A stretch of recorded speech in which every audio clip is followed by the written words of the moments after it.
All right, check 1 2. Should be live now. And I gotta just X a couple of these things out. Oh, hopefully the music isn't too loud. I haven't checked any of my audio levels, but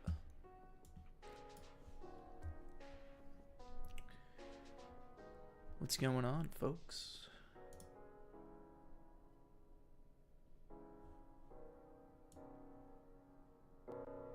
Oh, that seems too loud. That should be good. Nice and chill in the background. How y'all doing? It's pretty quiet at the moment, I think. I don't know what I should start with here. Doing this as a Q&A stream, but I'd figured I do this a little earlier than I usually do it. I'm getting some funky shadows off of my face when I'm looking completely sideways, but let's if you have any questions, feel free to pop them down in the chatteroni and cheese, and I'll talk to them. I'll answer them to the best of my ability.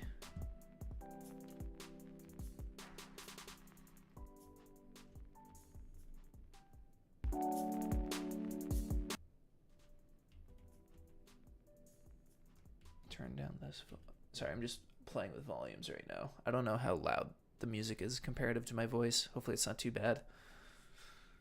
I'm like just watching the meters on my audio interface here. All right. Cool Beans asks to start. I don't know if I'm gonna keep headphones on. I'm gonna feel like I'm gonna get too hot. What's your favorite year for tornadoes? Like if there's a year that I have like a favorite.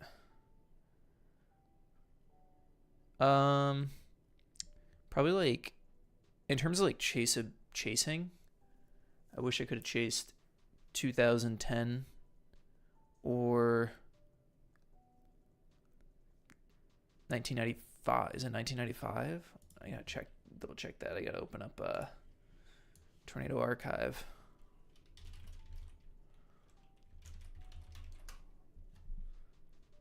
Data Explorer. I just want to make sure 1995 is the year that I'm thinking of.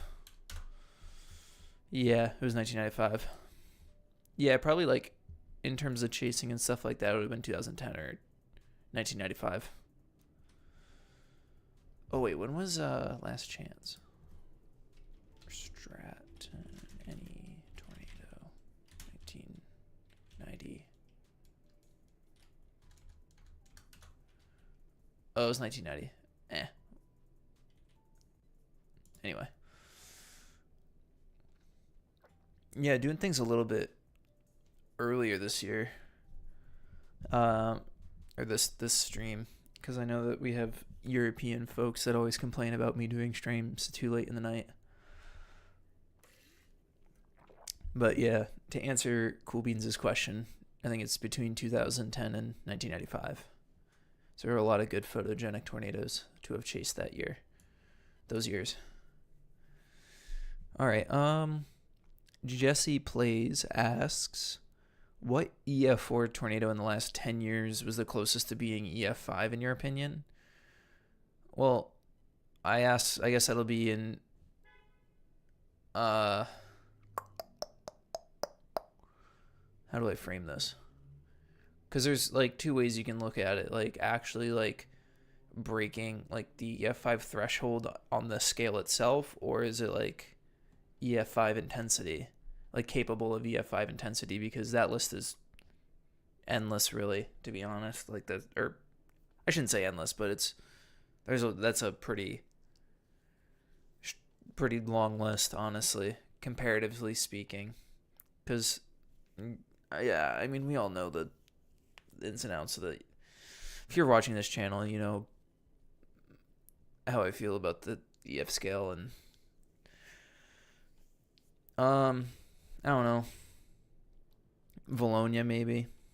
It's like the default answer, but it's a reasonable answer.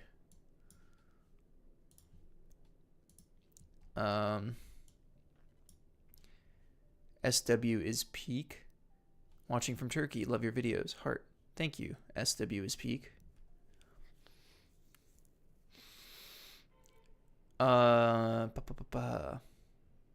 Nathan asks, was the slow movement of the moored 2013 tornado one of the main reasons why the damage was so significant, especially near Briarwood, where the blocks of homes were completely leveled? Yeah, so I think like that specific area of the Moore path one. Do I have I don't know if I have the shape files saved to my Google Earth for Moore. I might. No. 2013 folder. I don't. I only have the.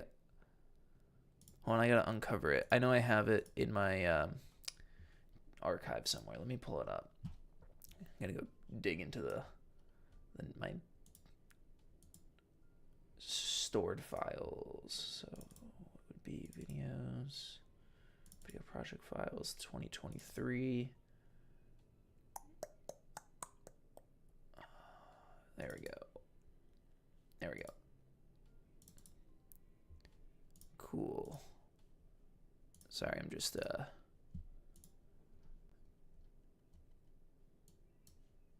I'm pulling this together right now. Then I can be able to present the screen and go from there. I just have to configure this super quick before I do that. Let's go my places add folder. 2013. No. 2013 0520 more. Just make a new folder path. So I can store this in there. Perfect. And save it and reopen it. Earth. Yeah, a lot of my files I like store away, so I have to like pull them back out of the archive. And then what we can do now is drag this over here for the time being, and we'll go to live screen mode where we have Google Earth ripping up. So here's my Moore shape file. So the EF5 damage indicators. Briarwood. Yeah, so basically, like, I don't know, like, particularly if you look at, like, I mean, these houses here, these were the ones that got, like, completely slabbed and stuff like that. Do we still have the satellite imagery from then of the damage? We do. Okay, so these ones were, like, and this, I think, like, directly relates to the fact that this was, like, a failed occlusion. So, you know, you have your leftward turn as the mesocyclone kind of cycles out that updraft for new updraft, and so it kinks to the left, but ultimately it's a failed occlusion, so that's why I was able to persist and yet still cause a couple more EF5 damage indicators. But yeah, I guess like the slow motion is definitely a contributing factor. That can go for a lot of the, you know, Great Plains EF5s, I would say. Slow motion, definitely.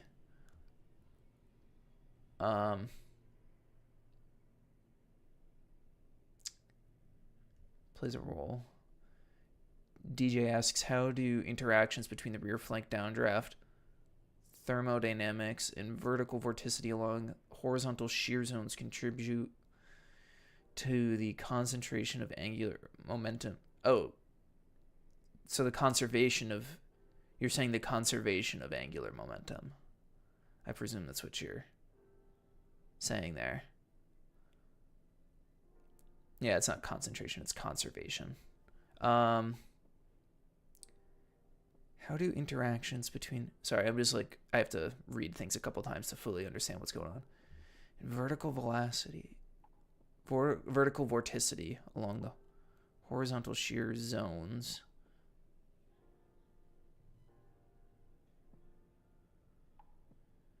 Well, basically, your thermodynamics. I don't know if I have a good enough answer for that. Other than the fact that when you occlude your updraft to your storm and a tornado, I guess you're saturating your updraft with like rain cooled RFD. Like you get like an RFD surge, and the storm's kind of cycling a new updraft. Yeah, I don't know if I have a solid answer for that. I'm not 100% sure what you're getting to there.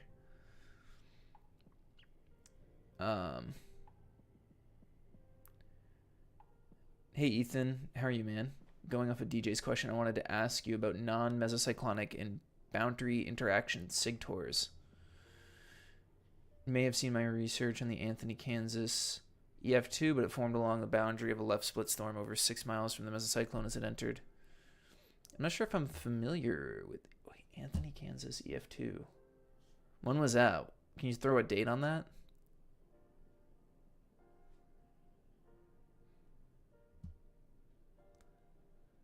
I can pull it up real quick. And I can at least...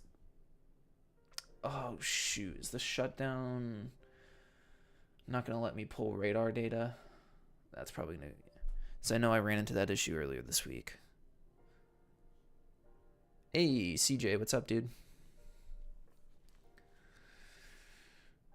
Oof. Now that we are on failed occlusion thing, could it be that the tri-state tornado have been several to numerous failed occlusions? I don't think so. No, because that storm was moving. A lot of those, like, I would say east of the Mississippi type supercells, and a lot of those setups, they're pretty steady state. They like to persist. They're like very capable of persisting, and sustaining themselves. Hold on, I'm just putting my chat back over here. Player 20, how much would you think the internet would explode if the new EF5 scale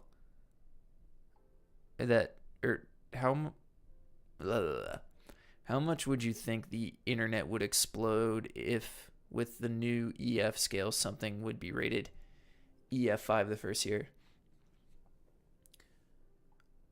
I mean, yeah, anytime the 5 gets thrown around, anybody's gonna get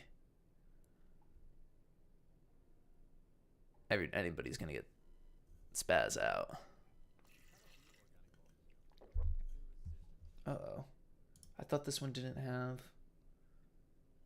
This music didn't have ads. What the heck? The title lied to me. Oh, the desktop audio is not even coming through anymore, is it? I don't even see the levels showing up on my audio interface.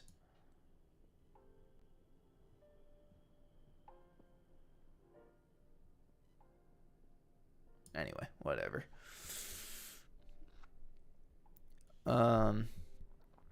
I've been hard at work. CJ's learning After Effects. I wish I could speak to... Oh, wait. May 25th, 2024. Was I chasing that? No, that was before I got out there. Wait, was it? When did I chase in 2024? I don't even remember. I think that was after. I think it was right before I went out. I just got to double check. June 1st, Storm Chasing Files, 2024. Chase key. Yeah, it was well before I went out. Oh yeah, because I had yeah.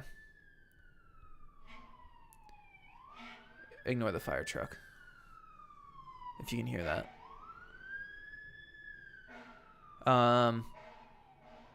CJ was saying how he's learning Adobe After Effects for his vid on May 18th.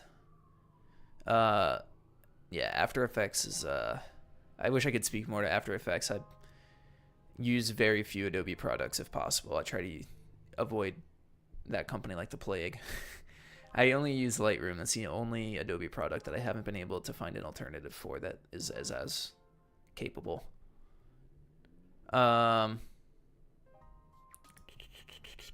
right. May 25th, 2024. The research thesis is also in a Convective Chronicles breakdown. Love to hear your thoughts, especially since about chaser safety and good pez. The next video I'm actually working on is like kind of a chaser safety video. I have to. The problem is right now is that there's a certain day that I don't have radar data pulled for that I'm not able to right now because of the government shutdown, unfortunately. Oh, my camera just did a turn on and off thing. Let me just pull up that day real quick on Tornado Archive. May 24, 2020, or no, May 25th, 2024. Ah. Oh, this was that. I feel like I remember this day happening. Let me go back to live screen mode. And then is it this one over here? Ah.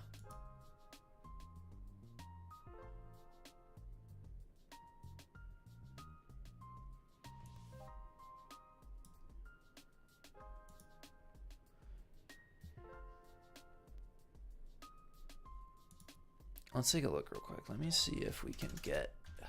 I'll try.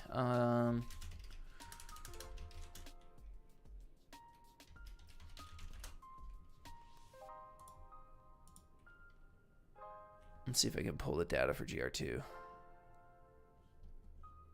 Oh, whoops, this is not the site that I'm looking for.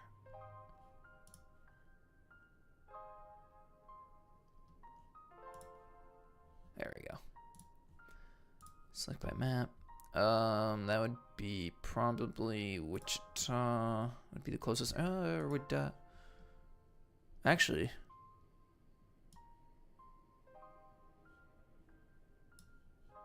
I think we're closer to Vance Air Force Base there. Where's Vance?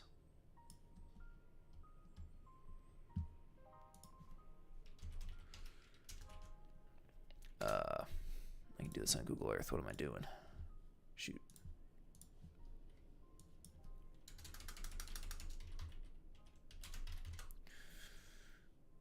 Enid. Where is that in relation to? Oh, that's more. That's a lot more south than I thought it was. Where is it? Where do we? Let me pull up GR analyst. Going down a little bit of a rabbit hole here. So I hop over to. All right, who's closer? Okay, so VNX is at Vance. Where's Anthony?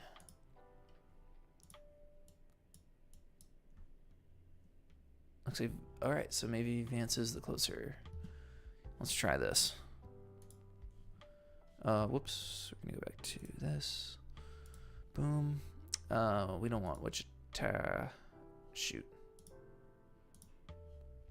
We're gonna go to Vance Air Force Base. Base products, and this would be last year, May 25th. I gotta check what time it happened at. That'd be the only thing too. It might be the next day. Create graph. Okay, so maybe this is past 0Z. What time does this happen at?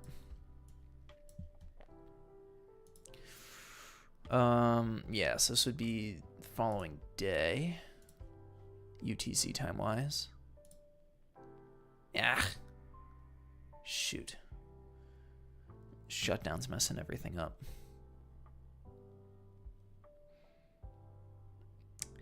Beautiful. Anyway, can't pull radar data at the moment. Let me.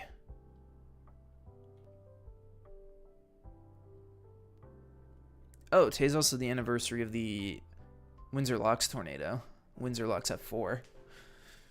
Just still in the top 10 for costliest tornadoes.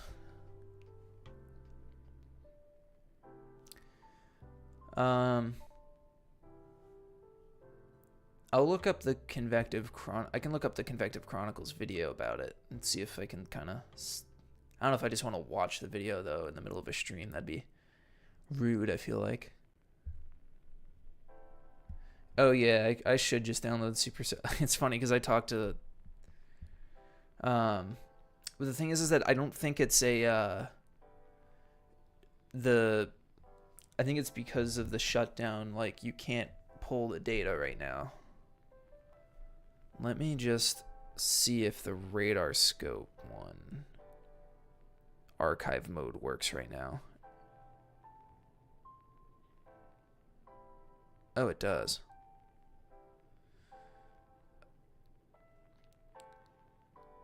I don't know if I want to feel like... Yeah. Anyway.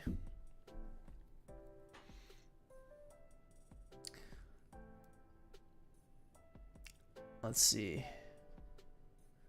Mr. Pixel, hey, hi, hey. I want to be a storm chaser. You got any tips? Study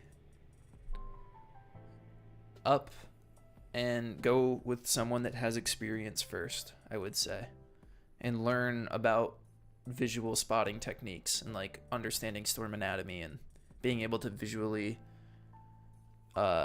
determine different aspects of the storm. Knowing visual cues is your biggest tool, honestly.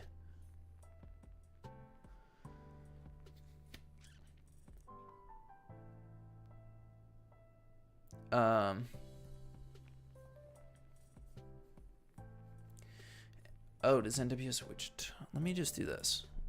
So I'm curious about this tornado now. NWS. Wichita.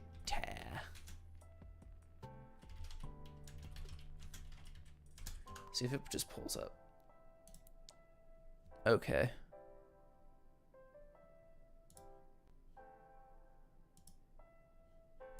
Jeez.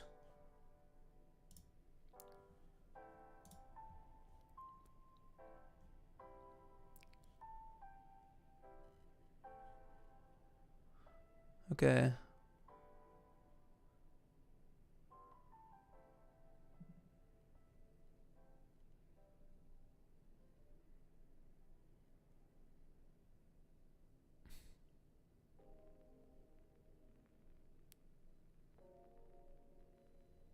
Is that it right there?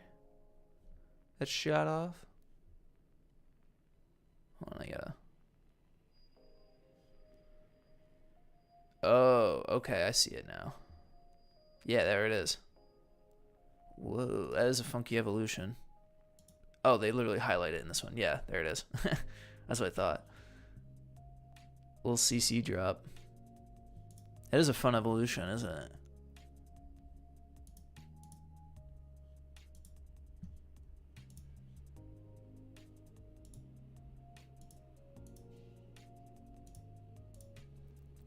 Yoicks. So what was your question?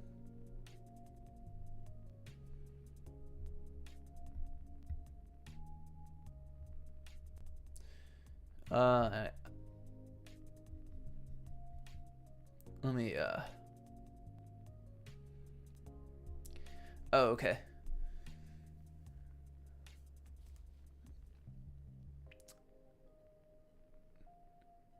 What do you use for recording your radar on your vids?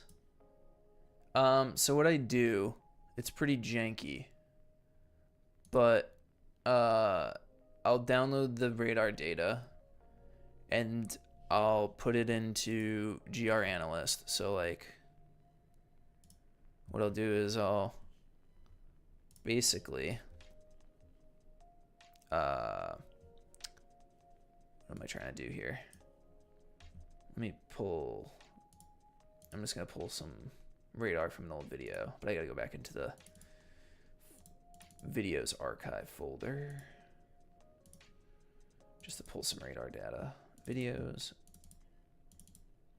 What video did I just do recently? I guess Beauregard. And I'll pull some radar data real quick. Just to sauce it into the... Oh, shit. Oh, my bad. Didn't mean to swear.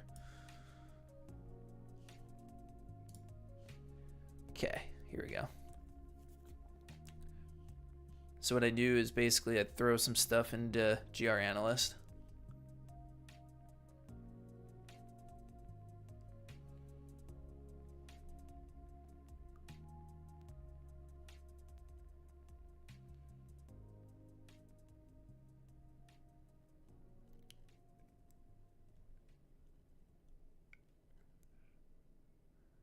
I mean to pull so many frames. I didn't realize it was going to take this long to load. But what I do basically is I like map over, like I kind of go to where I'll go one pane. So whatever, you know, and then if I won't, I'll turn off the warnings. And then what I do is I go basically, this is probably not the best example because what I do is I'll basically remove every layer besides the radar itself. So like it'll just be a black background. And then what I do is I like take full screenshots of every single frame. So then I'll just have like a folder of screenshots. So here, I'll show you in this video what I did. So I just have like a bunch of like shots of the storm at each different time frame. And then I'll chroma key out the black background, and then I'll I'll add a couple effects to that timeline where like I'll add a shadow layer underneath after, so I'll green screen out the black, and then I'll add a little bit of shadow or a little bit of definition in order to kind of make it not like completely flat, try to give it a little bit of depth. And then sometimes I'll add a little bit of like a TV fuzzy effect, TV scanning effect, just to like spruce it up a little bit. I don't know, I do a couple little things to it. I can show it how I do it in the Vegas timeline if I open up a Vegas. Let me just, I wonder if it'll do it or if it'll get mad at me if I try to open it up from my cloud, my network attached storage. Might not run very smoothly. This might break my computer. Sorry, I should probably see what other questions there are.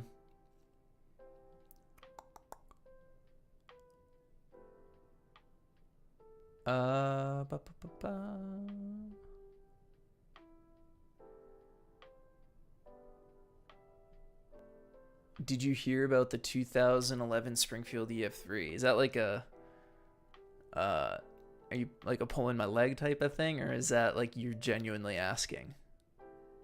It caused a lot of damage though. No, he's never heard of it.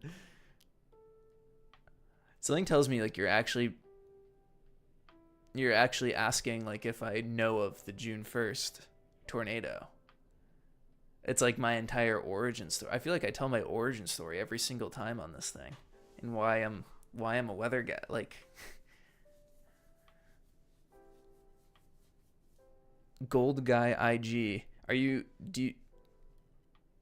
actually asking about the June 1st tornado, like the Springfield tornado,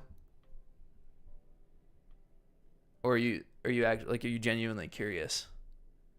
Or are you like trying to pull a fast one on me?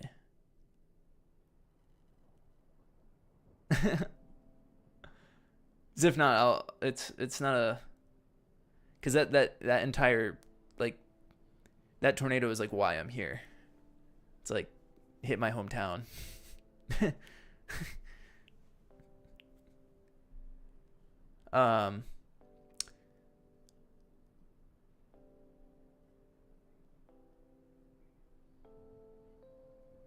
Anyway, saw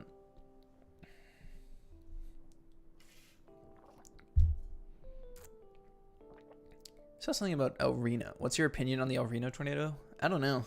dangerous. What happens when you have a slow moving supercell with a really strong low level jet and big cape and very high moisture? That's what happens. And a backside nudging storm that pushes it southeast originally, and then it finally follows the storm's motion, then it finally occludes. I don't know. Deviant tornado stuff.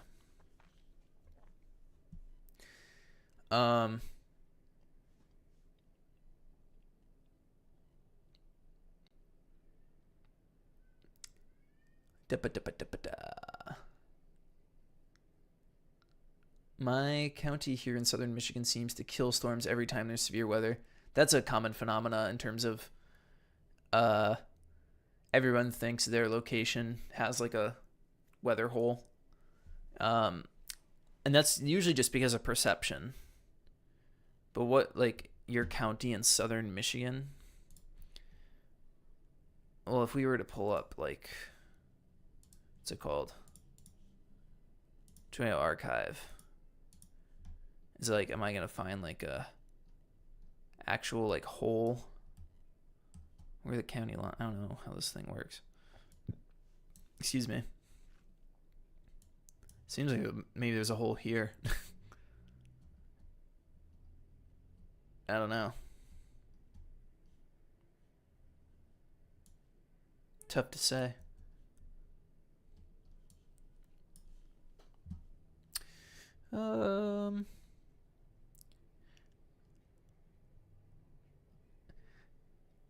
I want Ethan to chase second tornado season.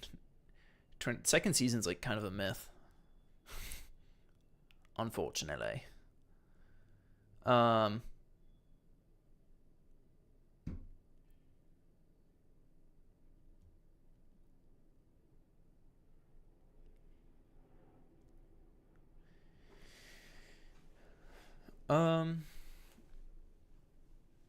Seeing what other questions there are. Oh, what's the background image from? Like this picture? Oh, you can't even see the tornado right now because my face is covering it. Hold on. This was my shot from earlier this year. This was wow.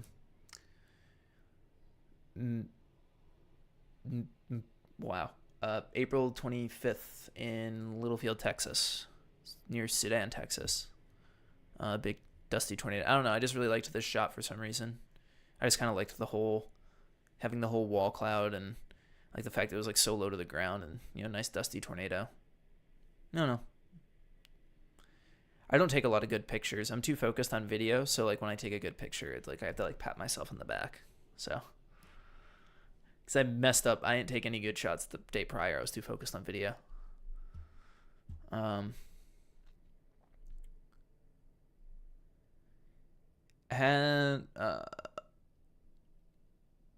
Have you ever met TwistX before El Reno 2013? I did not. I was not chasing in 2013. I started chasing in 2016? 2015? No, 2016. Yes, 2016. I started chasing. So this was my 10th season of chasing. In 2013, I was 14. I was 14 years old when it happened, so I was still a little young.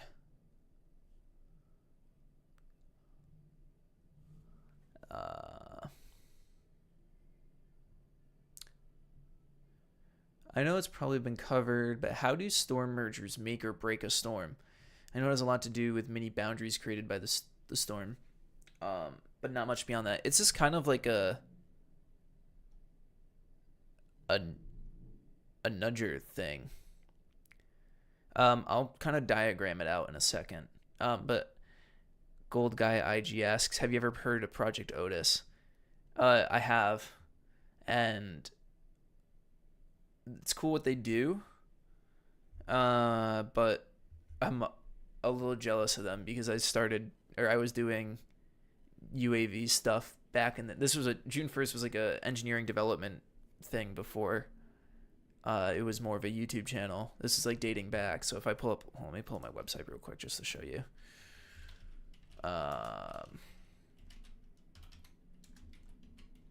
just to kind of show you the background of June 1st before it really popped off as a YouTube channel. But we go to the engineering projects here. You can see the old video. But yeah, we used to build like, we used to do some real engineering stuff back in my day.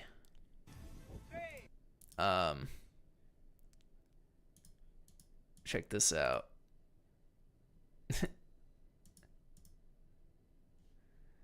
Gosh, this thing was so scrappy.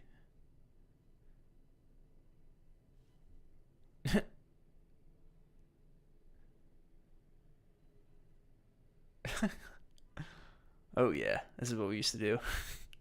This is how June 1st really started off, honestly, was that type of stuff. Let me get back to some of these questions here.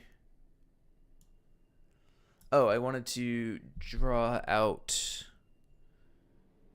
Let me do this. Because sometimes it's easier to like explain things visually.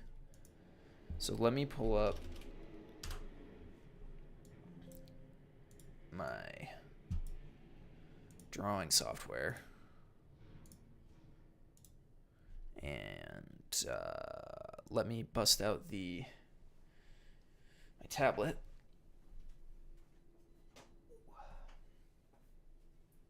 Let's see if I can hook it up.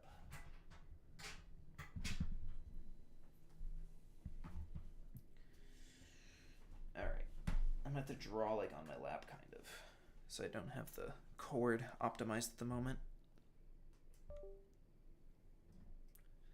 And I gotta customize the screens real quick. So I gotta do, and I gotta say working area. It's gonna be this screen. Boom. Okay, all right, that's good. Now I can share my screen again.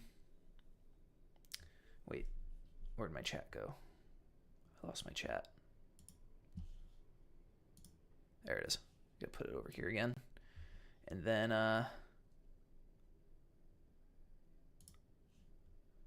there. And back to live screen. There we go. So let me find the question again. So it's a good question. It's worth talking about.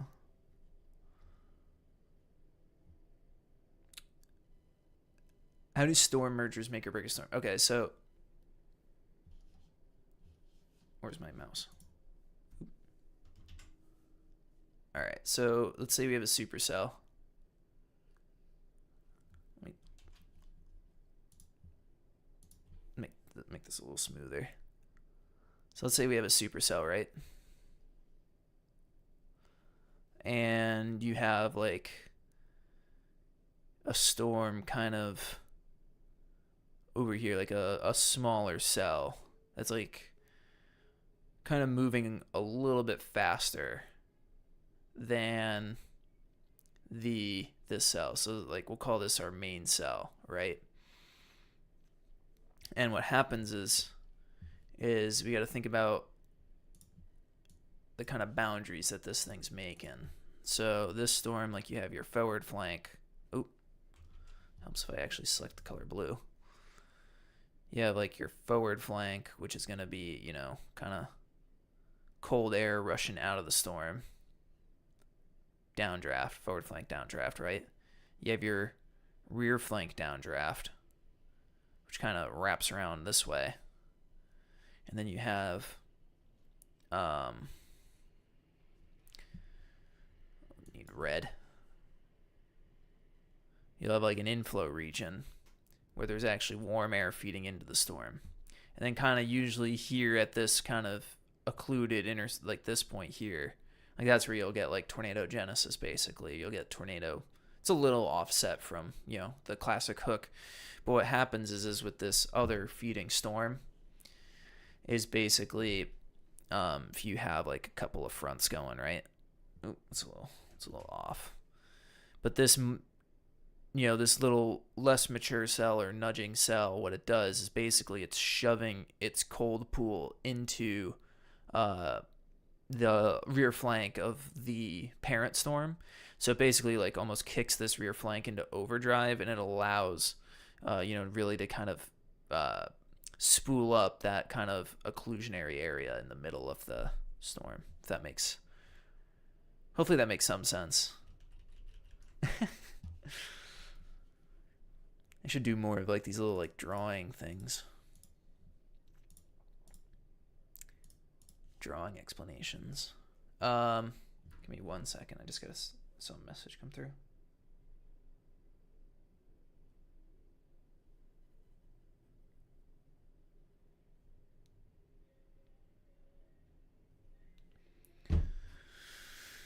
All right, let me read a couple of these other. June, has Czech Republic have any tornado alleys? I don't know, maybe. I'm not familiar enough with Czech geography. I know they've had a couple of pretty big tornadoes over the years, though.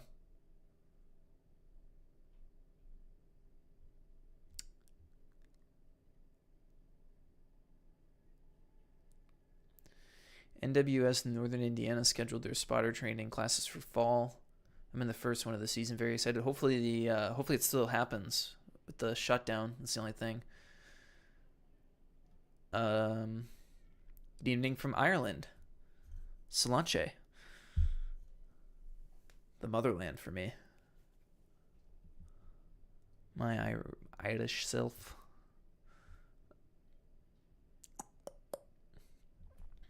What's the... Oh, my Vegas profile never loaded. I know I was kind of showing some of some behind the scenes stuff. We wanted to see that, but have you seen the Christmas 2012 Mobile, Alabama tornado or the coverage from it? I'm aware of it. I remember it happening.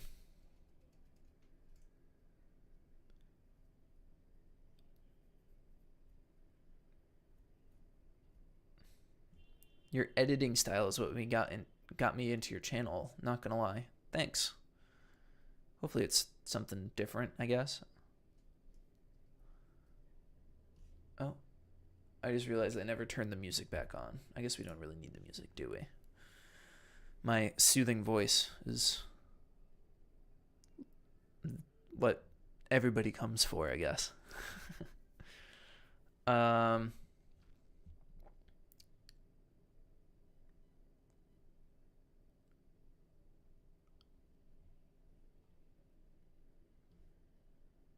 Ooh, what's the worst tornado that you have ever encountered, storm chasing or not?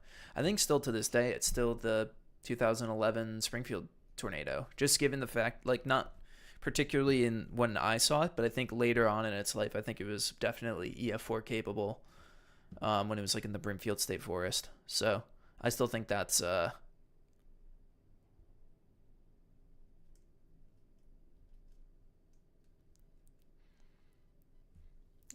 probably the most intense tornado that I've like witnessed.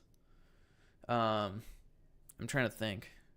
There was a tornado this year that I saw near Matador, Texas. That was pretty big and beastly. It was pretty rain wrapped by the time I saw it, but yeah, that one was a pretty intense tornado. I don't think it was rated highly. It was pretty much over country. So, yeah.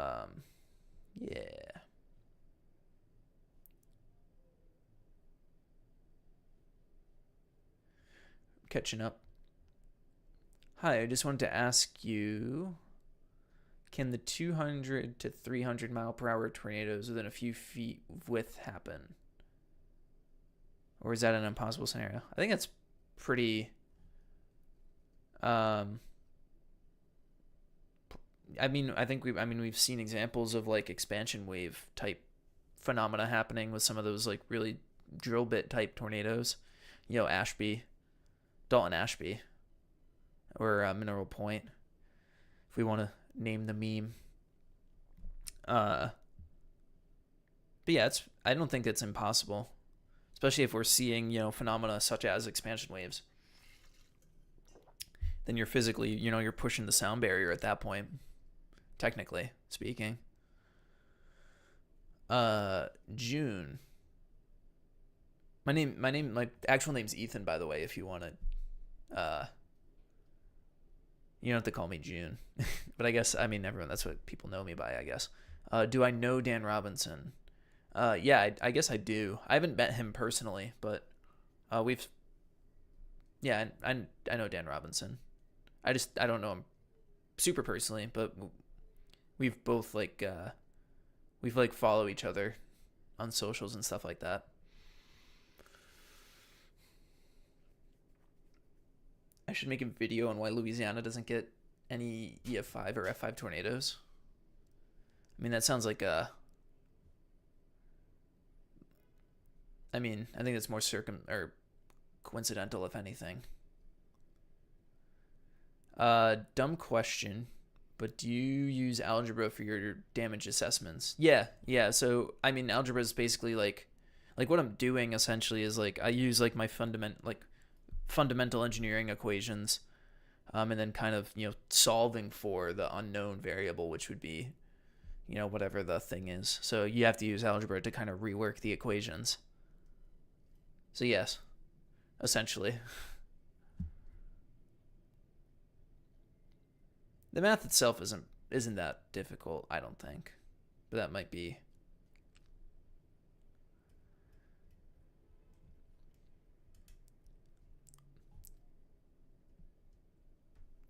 Oh, what's up, Will? Currently machining on a lathe to 4 thou of a ton. Wait.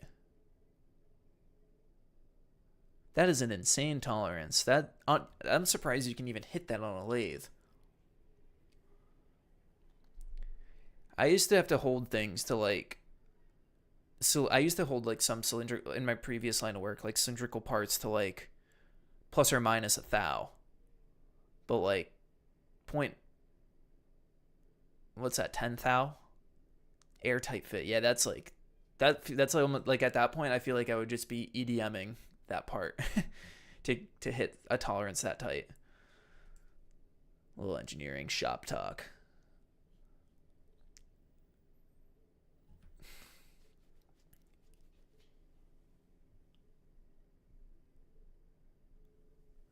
No, but can you check a severe warning storm in the UP? There's a severe warning storm in the UP right now. Let me go back to live. I also got to turn back on everything.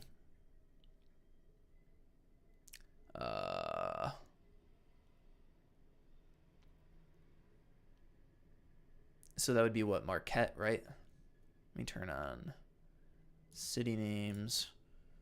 Oops, radar sites and base states, and we'll get the background back. Why not? And then site. I believe that would be Marquette. Oh, it's sorted by state. So it would be MI.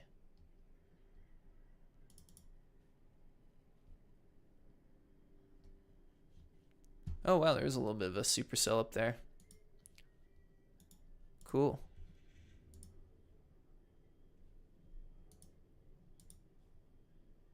Why am I only getting 2 frames of it?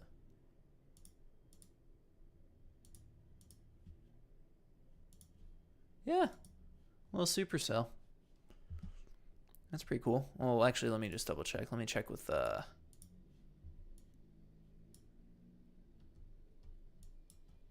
not too much of a,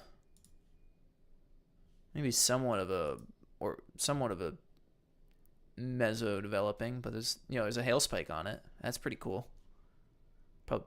Definitely probably chucking some stones. I haven't even seen what the SPC outlook is for today. Interesting. General thunderstorm. Is there a mesoscale discussion out right now or anything? Nope. Just some fluke UP supercell, I guess. And that's not rotating too crazily. It's not super organized, or like super. Maybe a little. What altitude are we at right now? That's pretty. It's not that far from the radar. Pretty cool though.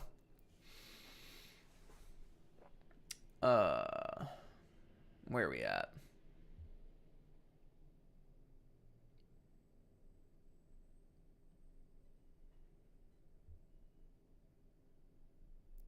Brampton, Ontario. Shout out, isn't that where Gretzky's from? Isn't Wayne Gretzky from Brampton?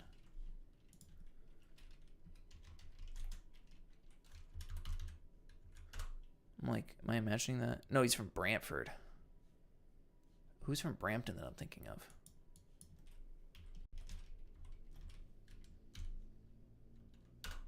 The Brampton Beast. Shout out. I mean, there's a lot of people from Brampton, I guess, because isn't that Greater Toronto? Yeah, it's Greater Toronto. So there's probably a lot of people from Brampton. Me just hockey loring right now. Ooh, whoops.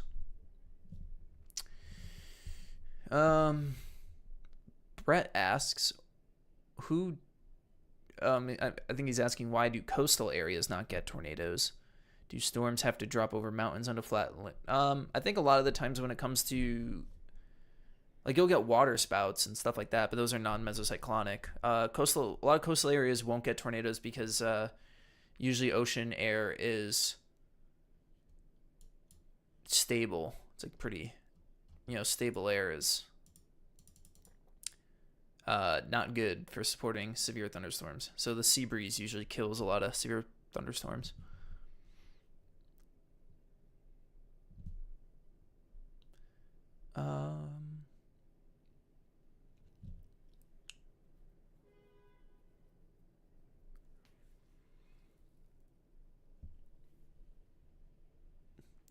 Hi, I want to become a meteorologist, but there's such lame weather in Malta.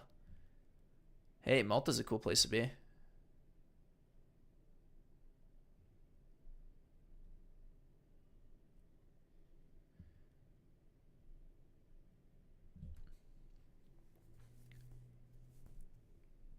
Oh, what was that?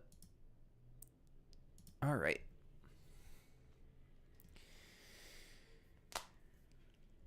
Oh, that makes sense, Will. Lucy asks, what is your best advice for someone who is looking to get into meteorology? That's a good question.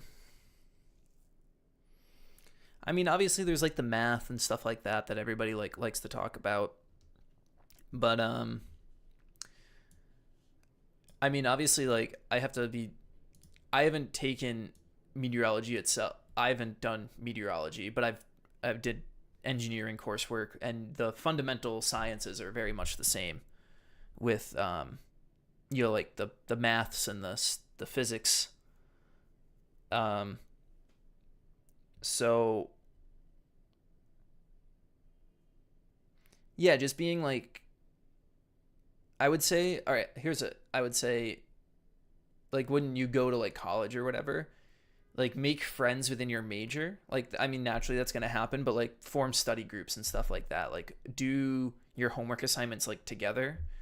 And because especially in some of like your tougher classes, like, your higher calculuses and stuff like that, like, it is difficult, and it makes it a lot easier to like work with people that are also going through it with you at the same time. So I had like a core group of friends in engineering that I went through school with.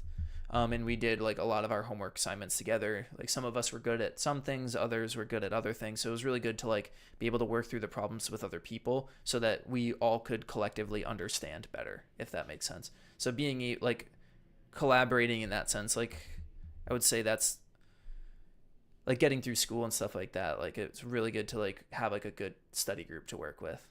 I'm trying to think if there's anything more specific in terms of meteorology itself. Like connections and stuff like that.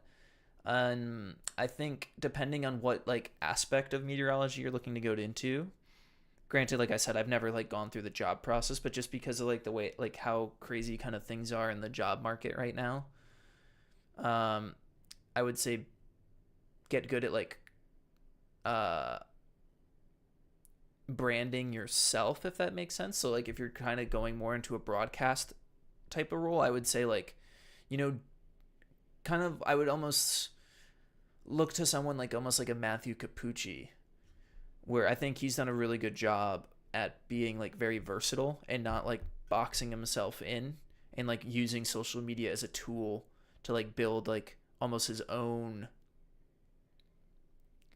like kind of like becoming more of an independent contractor and not being reliant on like, I guess he technically works full time for my radar now, but being able to market yourself is a really big thing nowadays, as you can see with people like Max Velocity and Ryan Hall. That's kind of that is ultimately the future of like broadcast meteorology. You know, the TV markets are struggling, so doing kind of the more internet approach is what ultimately I see as the future. People identify better with online personalities, and the people that still watch like broadcast meteorology, I would say, is like an older demographic, and that's a aging and it sounds awful to say, but like an aging, dying demographic. Like if you think about it, like how many people like, you know, I'm a millennial slash Gen Z. I'm like kind of like that weird in between. So like how many people like our age are like actually watching like the nightly news type of thing? It's like people that are definitely more like Gen X to boomer type stuff. So I would say like kind of be mindful of like the tools of the future. Like if you're trying to go like more like a research based route, like being really good at like building coding skills and stuff like that, like that's really important. Data, data, you know, understanding statistics. Yeah, and then if you're going like the broadcast route, it's more like, you know, learning how to like communicate and like being comfortable on camera, the type of thing. And nowadays that's super easy to do with the way meteorology's going and social media as a tool type of thing. So hopefully that was somewhat beneficial. I like to provide that type of advice when I can. And hopefully, like, I think, like, I guess it, like, the way that I've kind of approached it, because I'm not a meteorologist, like, I'm an engineer, but I wanted to do things in weather. And the best way that I found that I was able to do that was through, like, a social media platform, I guess. And it's worked out in some capacity, right? With this June 1st thing. But anywho, are you ever gonna do European tornadoes? Probably at some point. You know, I've thought about doing a European tornado video. But the thing is like the single event docs, like like mini docs, like those like work. And from a business standpoint, like they kind of force my hand to like do that. Like I've tried to do like a couple other like more thought-provoking style videos, and with mixed success. And that's kind of part of the reason why I'm starting to like explore the idea of doing like uploading less and like just doing like really polished videos. There's like a project that I'm working on right now that's definitely like the most involved project that I've ever worked on. And I'm working on it with another creator, and it's definitely going to be a lot more of an involved project, and there's definitely a little bit more capital that's needed in ahead of time, and there's a lot of other stuff that we're doing with it. So, but it's going to take like 6 months to make. So I'm thinking about like kind of slowing down what I'm doing here. And I mean, that video is going to be up here on this channel, but kind of doing much more polished pieces that are more like 30-minute, 40-minute videos, but like uploading like a lot less frequently, if that makes sense. This is kind of a future thing that I'm considering doing, given how seemingly saturated the field is, or this kind of tornado space is right now, I think. Have I seen Werman's research presentation on the Greenfield tornado? No, not yet. I haven't seen it. Um,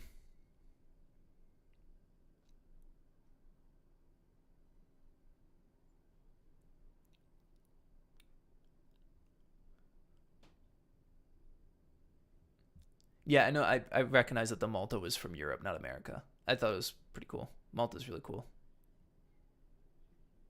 I've never been, unfortunately, though. Maybe someday.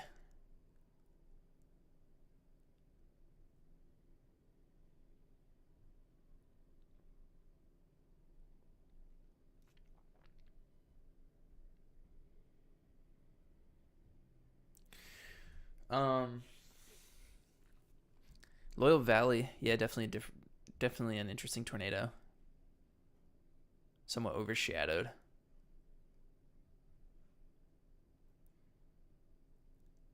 A supercellular water spout can get up to EF5 strength. However, a water spout that doesn't form from a supercell tops out at EF3. Yeah, I mean that's similar to like land spout tornadoes, like some of the ones you'll see in Colorado.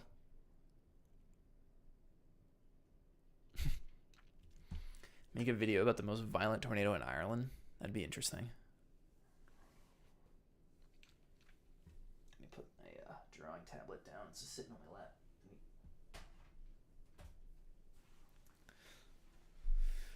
Whew.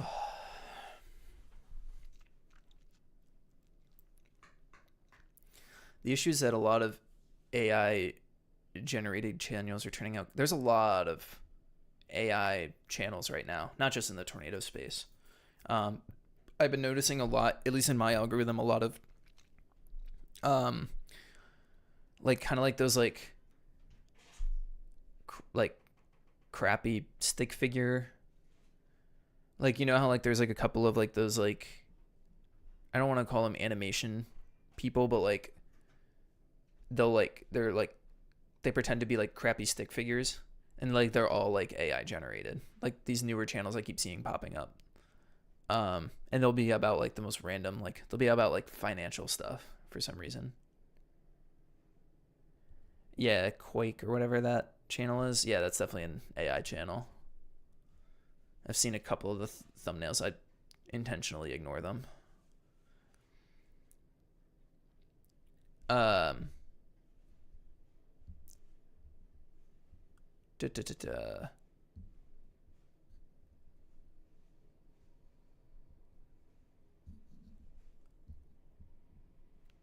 What's the craziest weather emergency you've experienced? I guess like technically like uh I don't know if an extreme wind warning count like the I don't know. I would say that like the scariest weather encounter I had was Helene in last year. It was well, I guess a little over a year now. But the Helene intercept was interesting just because of the trees. I didn't like being around all the trees. They were like falling around me and stuff. And I didn't like that, not having that. Let's put it this way: I don't plan on chasing hurricanes by myself again. Um,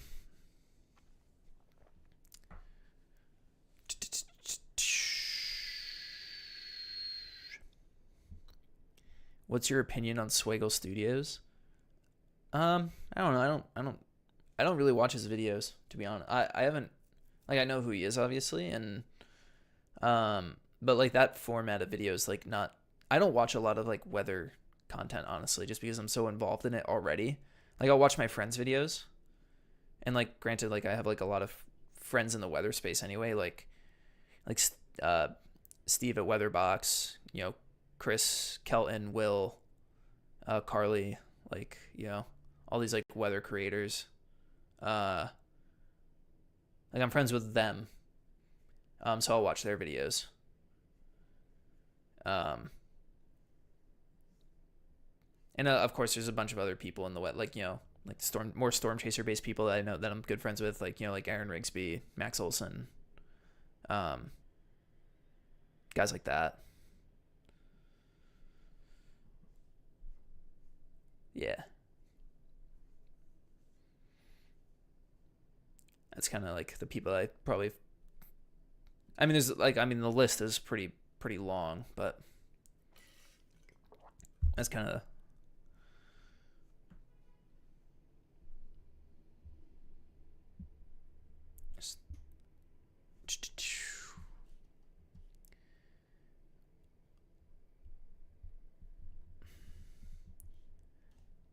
Um, the Sukhoi 57.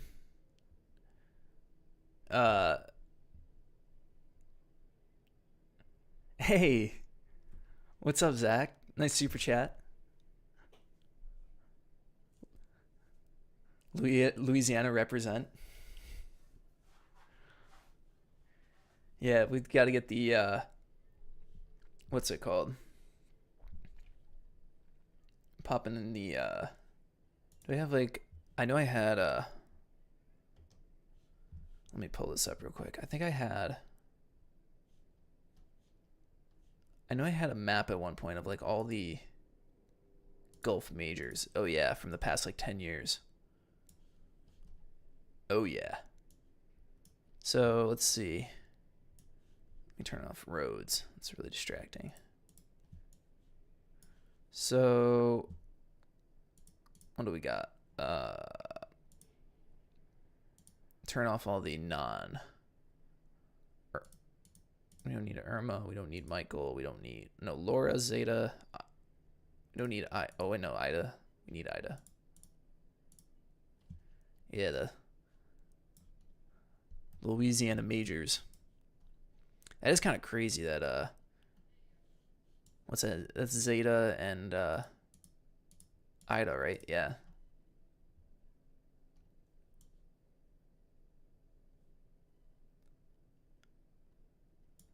Pretty much making landfall at the exact same point on the bayou.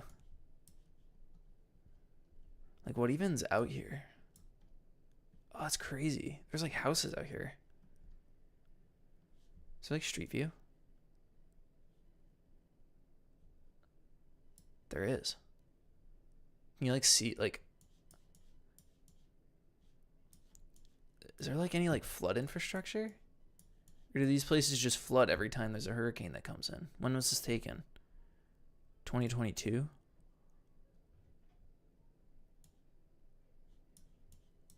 That's wild. I feel like they would like all these places would be so flooded. Oh wait. I'm also like oh, there we go. Yeah, a lot of this looks like these concrete pads have been looks like some places didn't survive.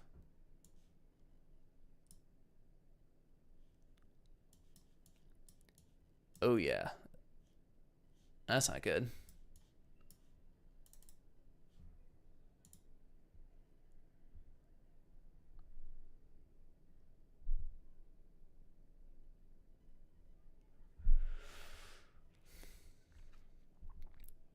Sharkman GMD, nice hair. Thanks again, Zach, for the super chat. I'll see you soon, buddy.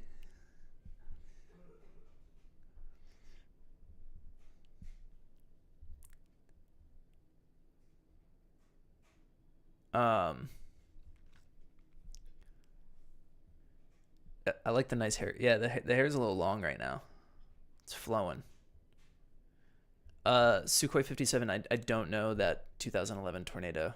That I'm assuming that's a Czech tornado, based on the way it's written. But I don't know that one, unfortunately. I saw you ask it a couple of times.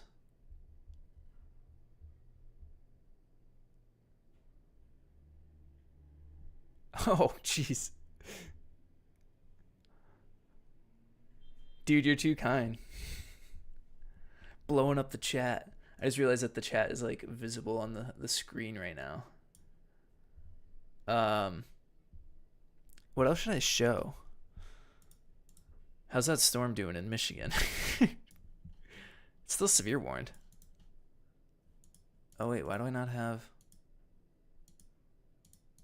Why are the velocity products down? That's weird. Oh shoot.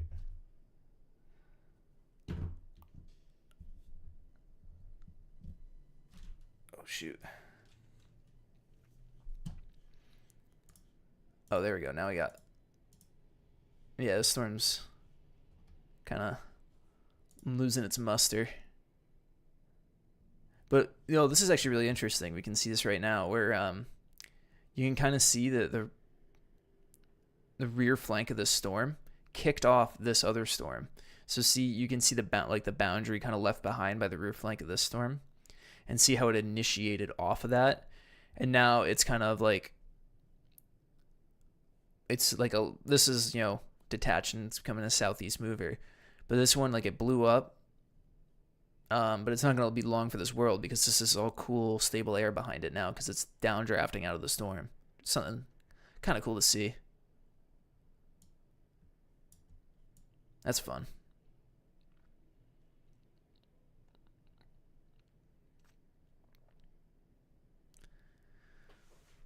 Oh, this is an interesting question from Mesoscale Mikey. Why did Greenfield form the way it did? That's a good question. I think it's just because of the fact that firstly the storm bases were really high that day. So it was like hard to like get like a natural tornado progression, but you also had like really strong shear and I gotta look at the Greenfield sounding real quick. Or the environmental soundings from that day. What was that? That was May 20. Oh, geez. Why am I blanking on the day? Someone please remind me what day Greenfield. I can just Google it. Was that May 20? It was May 21st. That's what it was. Okay. Let me go to SPC event archive. Let's pull some soundings from that day.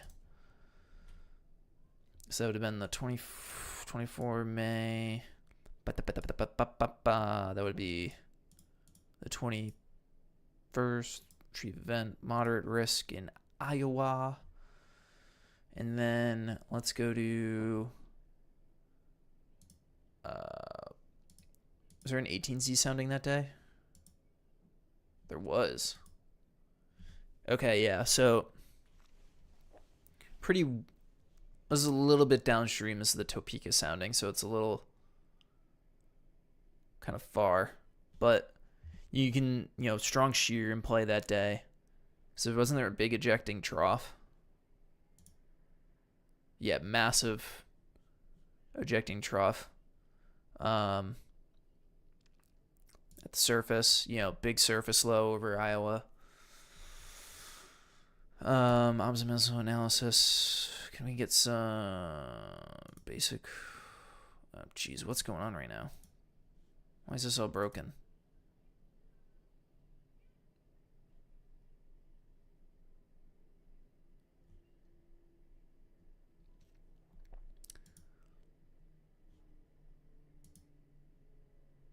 But you can kind of see from like even from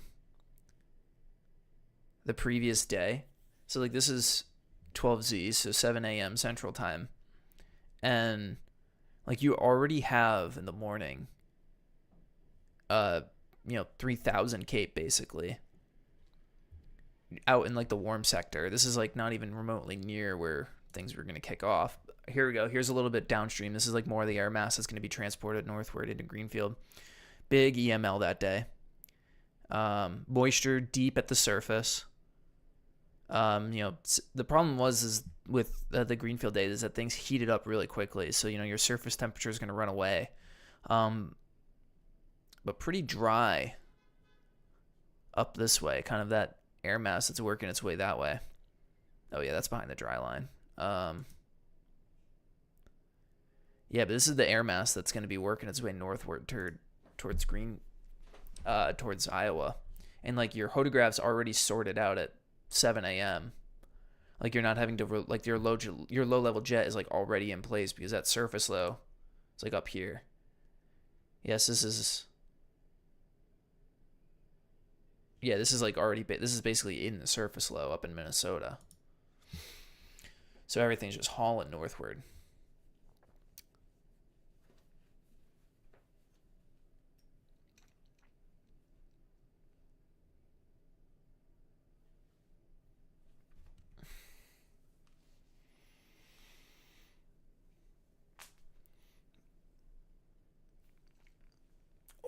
gosh, I'm stretching.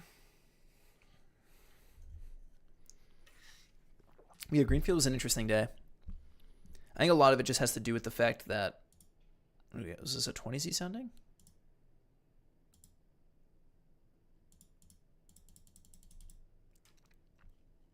What is this? Springfield observed.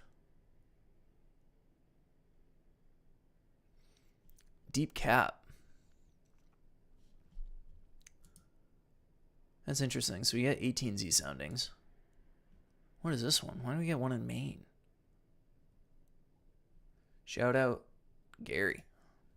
Or Gray. NWS Gray. But yeah, this is crazy work. Dude, Zach, why do you keep blowing up the super chats?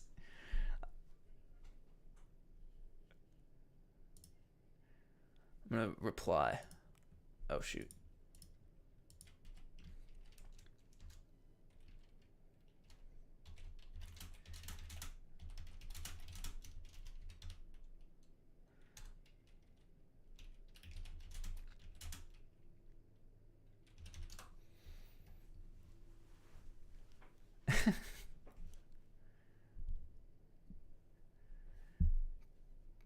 Dude's running the show right now. I don't know where my brother's at right now. Normally he'd be modding the chat, and like talking in my ear, but I'm too busy focused on talking about the Greenfield tornado, I guess. Good times. I saw something about yeah, I think I'm gonna do damage analysis eventually again for some of these other older tornadoes. I've been meaning to. It's just they're hard to package sometimes. They're like they're very niche in terms of audience, and but I think I'll get back to doing them again soon. I have like a chaser safety-ish video coming up soon, so that'll be fun to work on.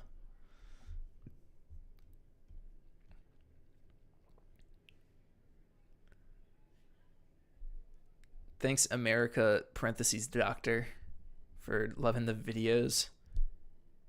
Just for you, I'll give you a hell yeah. I try not to swear too much on the channel, even though I literally swore earlier in the video on accident, but that's fine, I guess. Yeah, the Morovia tornado. Am I missing some? Also, I wonder how the Kansas tornadoes on May 18th this year were so violent, even being north of the primary warm front in a stable fog. Well, it cleared out like that.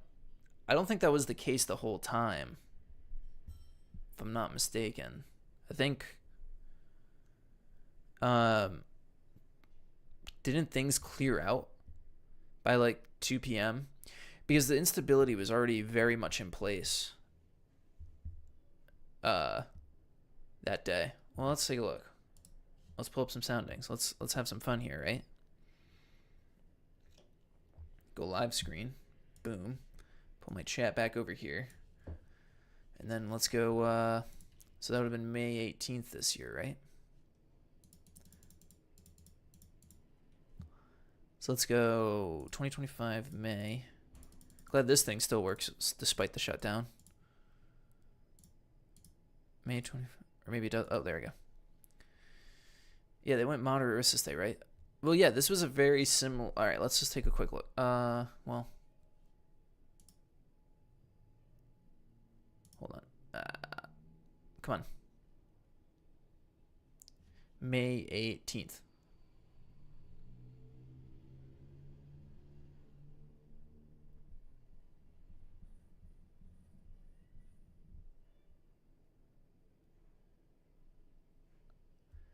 All right. Let's take a look.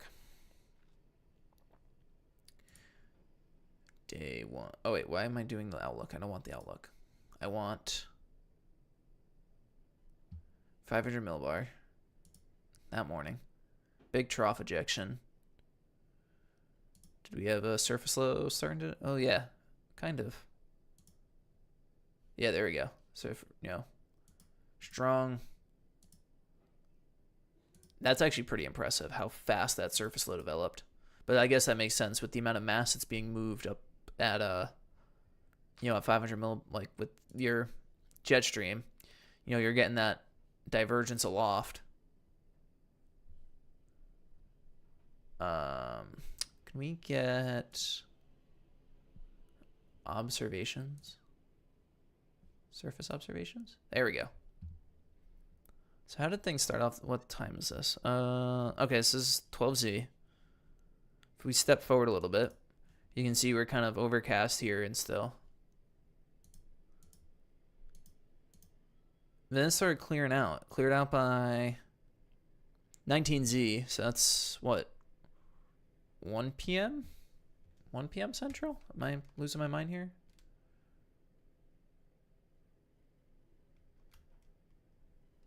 I guess 2 p.m. Central. Okay. So yeah, by 2 p.m. you're cleared out. And let's go to soundings. 12 a.m. Yeah, this is like, I mean, when you already, this is behind the dry line too. The dry line hadn't even advanced. But like you have at 7 a.m. you have 4,000 Cape basically already. Like, dude. What about down here in Oklahoma? Yeah, even down here in Oklahoma. This sounding, because I guess, this is going to be kind of the air mass you're going to be working with later in the day. That's going to be transported northward a bit. And then, this is going to be the air mass that you're going to be playing with, and that's going to produce the, what is it? What was the tornado in, I'm blanking. Starts with an A. I need to fly up to Kansas. Or Oklahoma, I should say. What's that town? I'm blanking. Up here.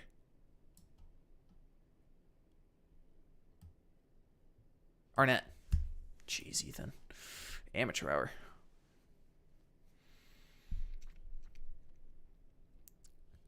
But yeah. I mean, when you got that much, and then, EML obviously in play that day.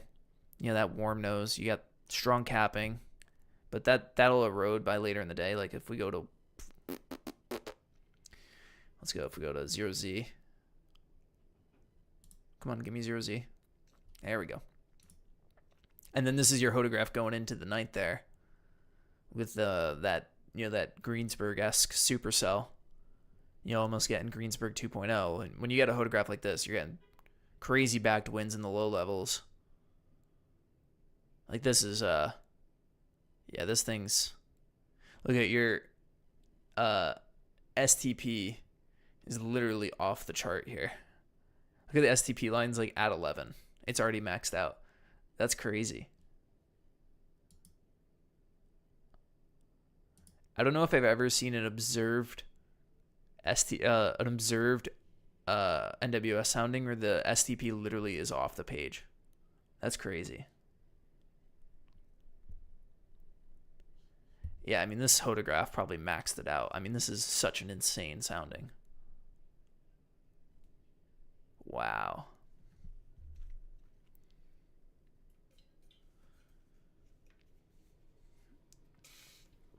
Yeah, and it's like, even though like you're getting SYN to set back in, like if you already have an established storm, it doesn't matter. So that thing's just it's already ripped through the SYN. So, pretty wild.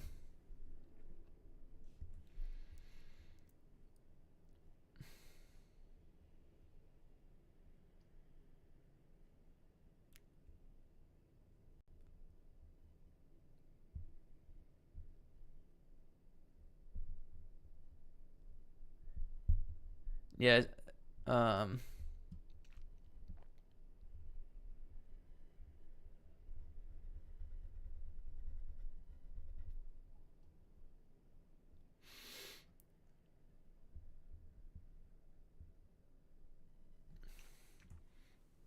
don't know when someone asking about when the next live will be. I don't know when the next live will be, but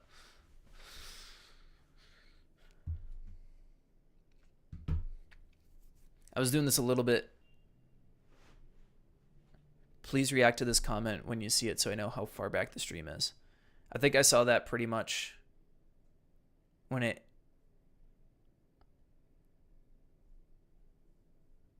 I'm pretty sure I read that pretty much right when it came through. So yeah, this day really was weirdly similar to May 4th, 2007. Like, so I wonder if we do this. What if we go...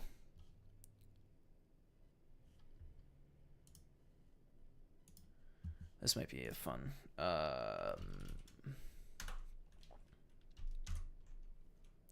This will be fun.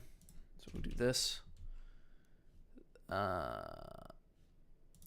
this.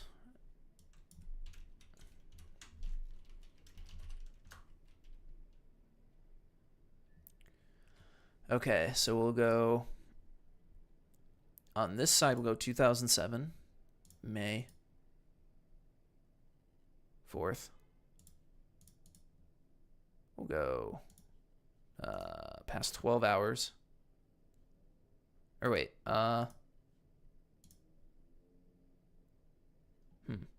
go 23Z past 24 hours. And then we'll go, on this one, we'll go 2025, May 18th, 23Z past 24 hours. I'm curious to see how well these events actually lined up, because everyone was making the comparison that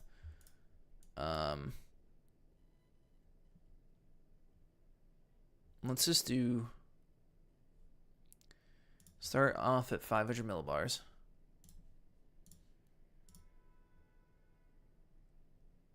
Okay, so similar upper level flow pattern between the two. You have this one might be a little bit more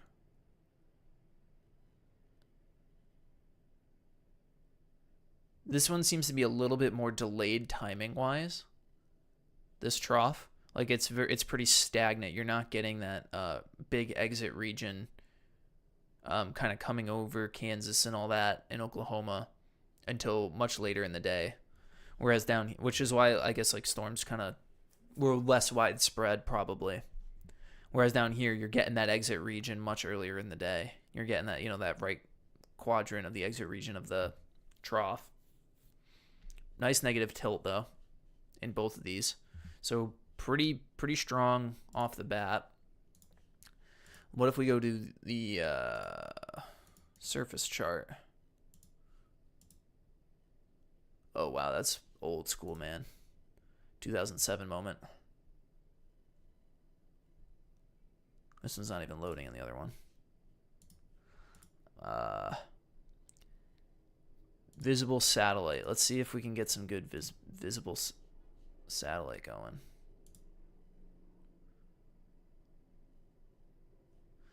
Oh, look, you can literally see the Greensburg storm fire off right there. That's the Greensburg storm.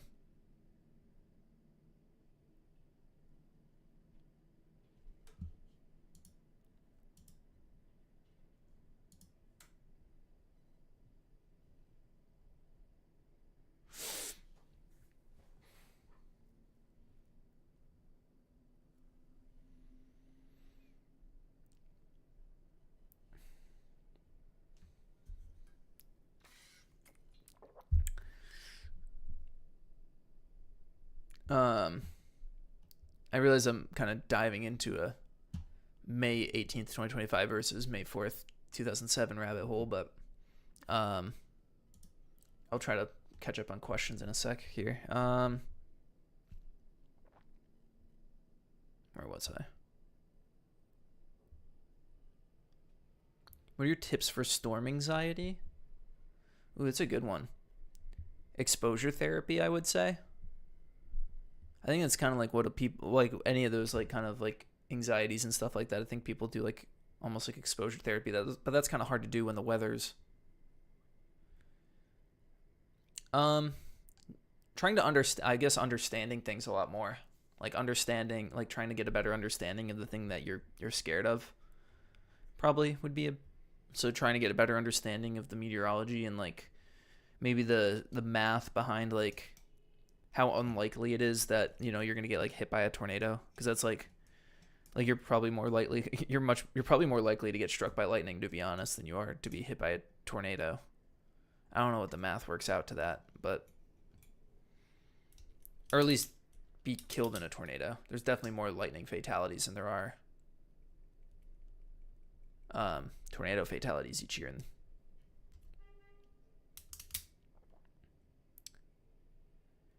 Mediocube. I feel like I've seen that. I don't know if I've watched many of his. I don't know if I've watched their videos though.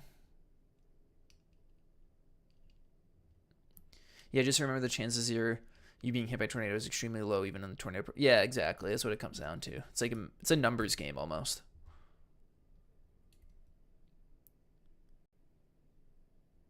Do you plan to do about the video about the deadliest Medicanes?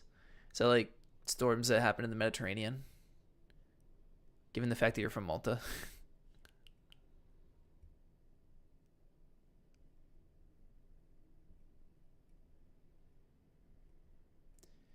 Yeah, mesoscale Mikely. I guess that's what I was getting to. It's like if you already have like a really established storm, yeah, like if you get a lot of sin, it's gonna slowly choke off that storm. But like if you have a strong and wide enough updraft, it's already gonna be able to like. But sin is gonna shrink that updraft size. So like the more like if the wider your updraft is, like the more mass you can basically shove up. So.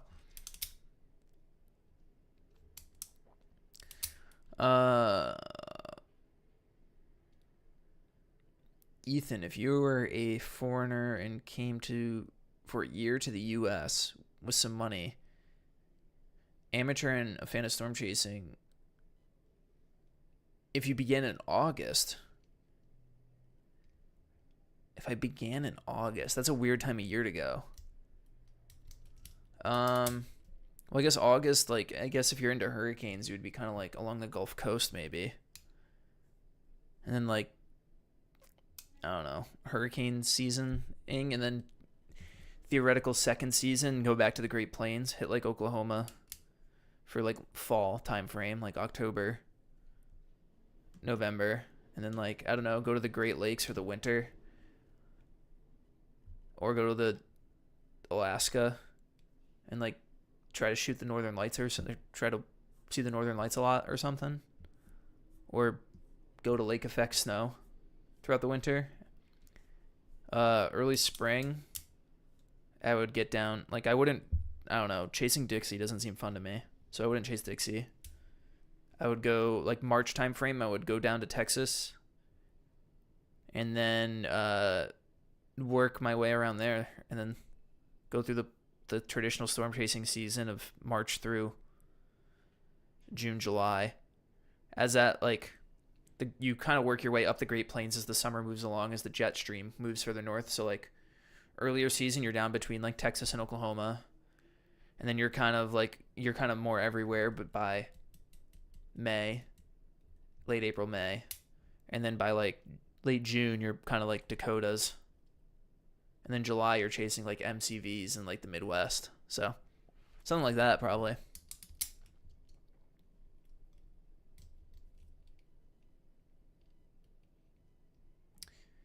Had there been an EF5 tornado in Texas before?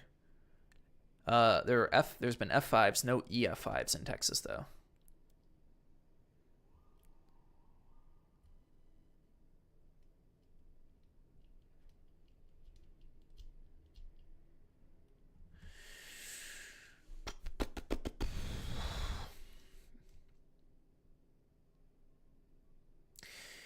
The ESSL said that they would have rated the Greenfield tornado an IF5 because of the recorded wind speeds. Do you think the EF scale should take in direct?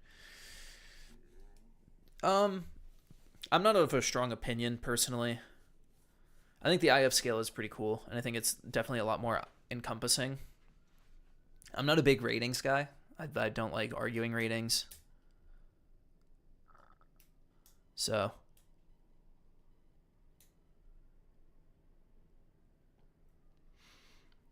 Matthias asks, do you think you could do a video on how tornadoes in Europe work, like tour seasons?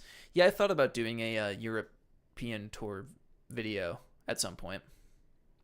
Let me go back to, since I'm not using the screen right now, put this back over here so I'm looking more at the camera. You're not looking at the side of my big head.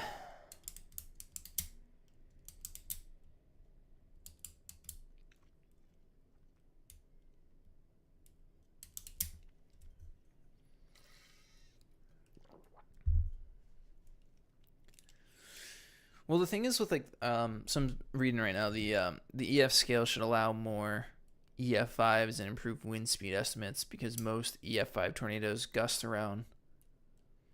So the thing is like if you were to actually adjust, what's the paper? Is it by Tony Liza? I think it might be by Tony Liza. Let me just double check.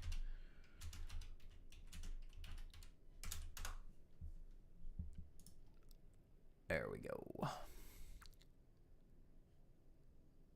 Let me just download the PDF real quick. So, this paper by Tony Liza. Pull up my screen again. One sec.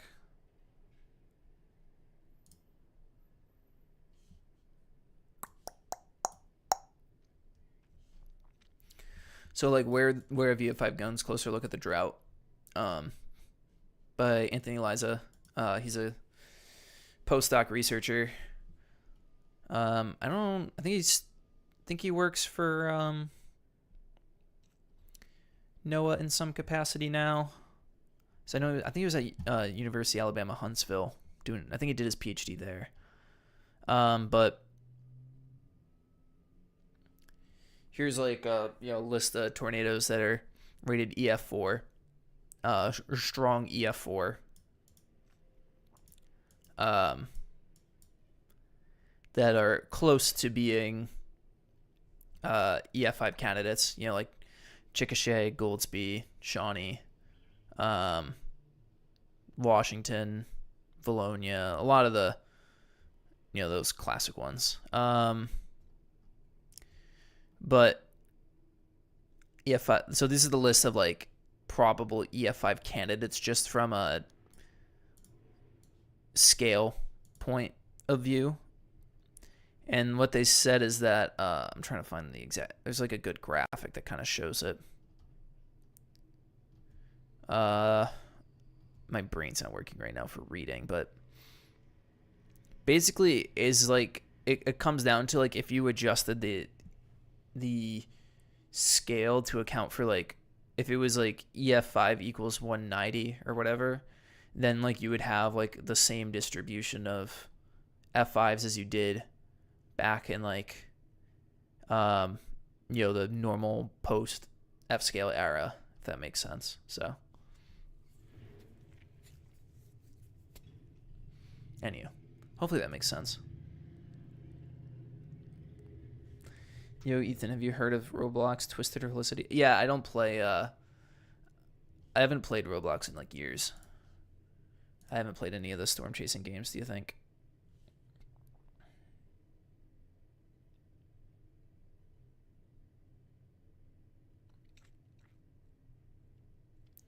Do I think the El Reno tornado should be an F5? I don't know. Maybe. Depends who you ask. Like I said, I'm not a big ratings guy. I like...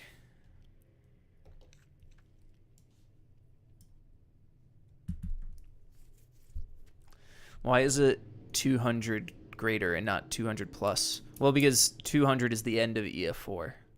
So you have to cross that 201, that magical 201 threshold to hit EF5.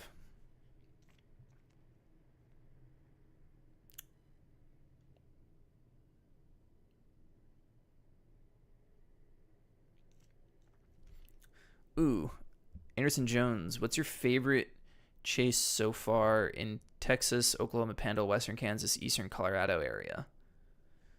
That's a great question. I love that region on it. Like I love the Texas Panhandle. I like the Oklahoma Panhandle. Western Kansas is great. Eastern Colorado is great. That's like my favorite. Like the high, I love chasing the high plains personally. High plains is best plains. It's such a broad area. I don't know, to narrow it down to those specific areas.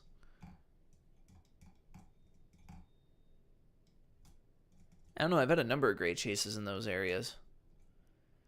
Had some great times in the Texas Panhandle this year.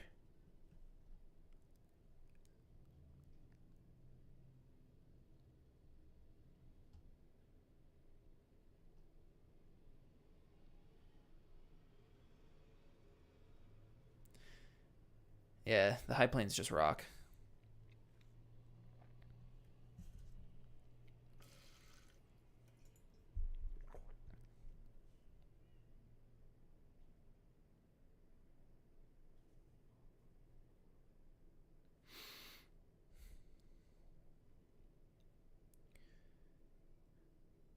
You know, it's really cool thing that I like to show, or that I love using for like geography. It's like the most beautiful.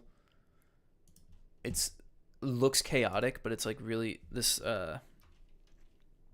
There's this map. Let me pull this up. Where is it? I know I have this saved.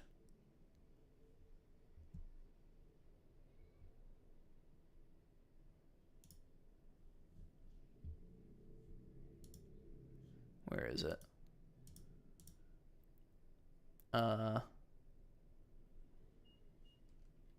Oh, here it is.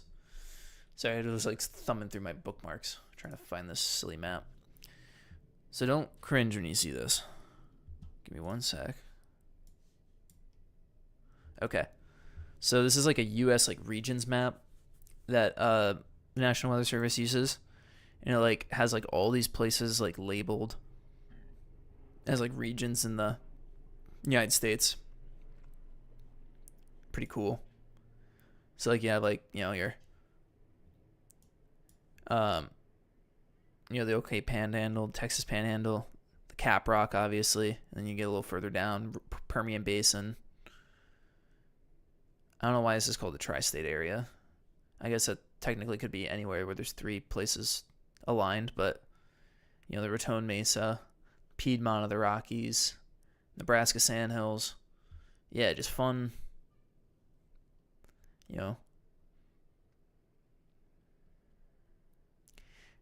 Red River Valley of the South, and then you got like the Red River Valley of the North.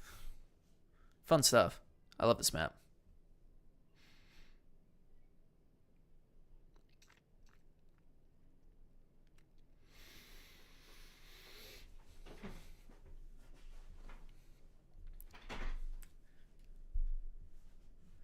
Here's a good kind of basic question, but good meteorology question.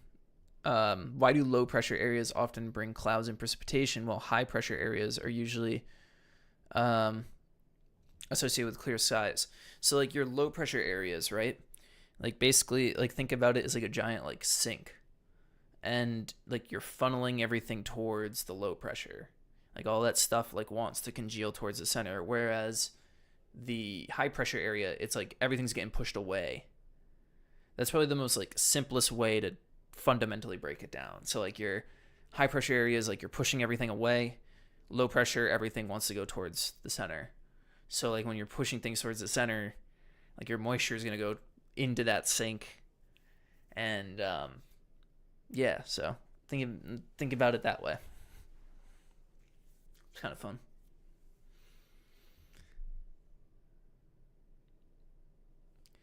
I'm probably gonna wrap up here in a little bit. I'm gonna eat dinner. Just wanted to do a little nice Q&A with everyone and get the chat for a bit. It's a good time. So yeah. Any last second questions to wrap up here? Feel free to fire them. Otherwise, I'm gonna wrap up here in a little bit, and then we'll do it again in another time. So.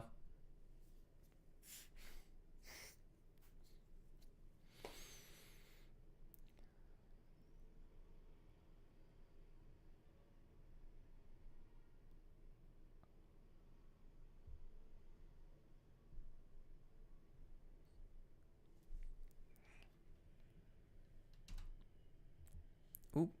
Hopefully that didn't freeze.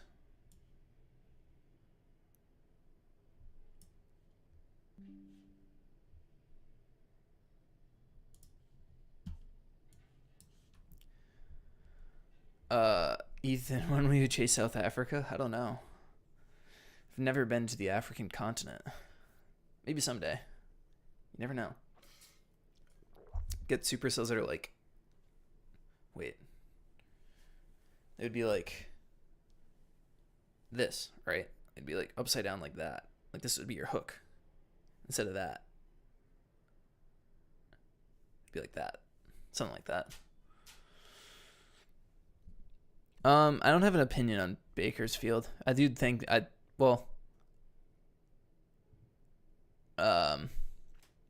yeah, it seems like the consensus is that it was rated lower, probably. But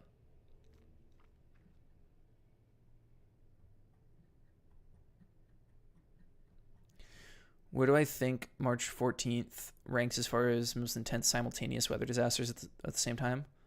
I mean, it was a severe weather outbreak. I mean, it was definitely, I don't know, it was pretty intense, but I don't know if it's like, I don't know, in the grand scheme of things, historically, it's like, I mean, it was definitely like an intense outbreak.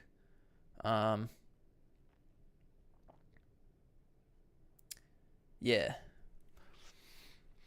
Oh, Anderson says, Tonta Storms is an amazing documentary series. Yeah, I'm going to be uploading like another like full-length version kind of style of that, like how I did the 2024 season. I'm going to make that eventually later this fall, and it'll be on the Chasing channel this time around. So subscribe to the June 1st Chasing channel, I guess. Anywho, guys, I'm going to wrap it up here. Thanks for stopping by and chatting it up. And yeah, I'm trying to do a little bit more streaming, so there'll be other events like this at some point. So enjoy your Friday and cheers. Have a good one.